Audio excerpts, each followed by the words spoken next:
निमित्ताने आज सगळ्याच बायका इथे छान छान नटून धजून आलेल्या आहेत आणि त्यासोबतच त्यांनी अशा पद्धतीचं वाण देखील आणलेलं आहे। सो अशा पद्धतीचं वाण एक आपण नवऱ्याला नेऊ, बाकीचं जे इथे आपण ठेवतो वडाच्या झाडाखाली ते न ठेवता जर आपण गोरगरिबांना त्याप्रमाणे केलं गरज आहे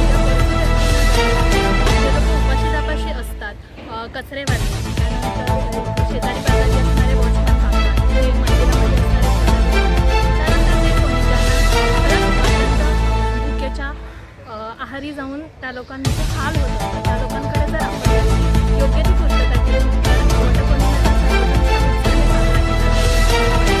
त्यामुळे नक्कीच इथून पुढे जे कोणी वटपौर्णिमा साजरी करतात त्या बायका त्यात आनंदाने सहभागी होतील। त्यांनी हा नियम पाळला तर खरंच खूप उत्साहाने वातावरण।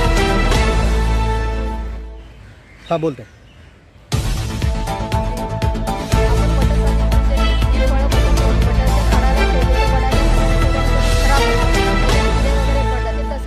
सुकून खराब होण्यापेक्षा ते कोणाच्या तरी पोटात गेलं तर आपल्याला पण चांगले आशीर्वाद जातात। ते गोरगरिबांना वाया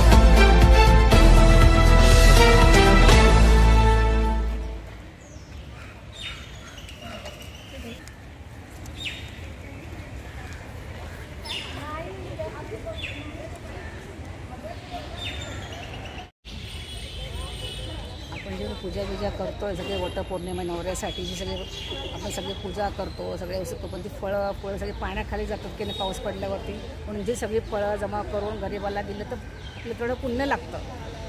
एक फळ 100 रुपयाला मिळतं आंबा, तेच जर गरिबाने आपलं थोडं पुण्य लागेल की आपल्या नवऱ्याला मुलाबाळाला सगळ्यांना, म्हणून ते जे पायाखाली न तुडवता कोणाला तरी गरिबाला खायला द्यावे।